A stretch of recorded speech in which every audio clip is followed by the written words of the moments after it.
وَلْتَكُن مِّنكُمْ أُمَّةٌ يَدْعُونَ إِلَى الْخَيْرِ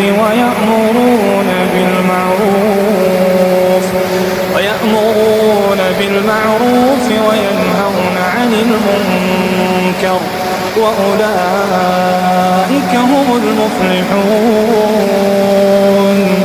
وَلَا تَكُونُوا كَالَّذِينَ تَفَرَّقُوا وَاخْتَلَفُوا مِن بَعْدِ مَا جَاءَهُمُ الْبَيِّنَاتُ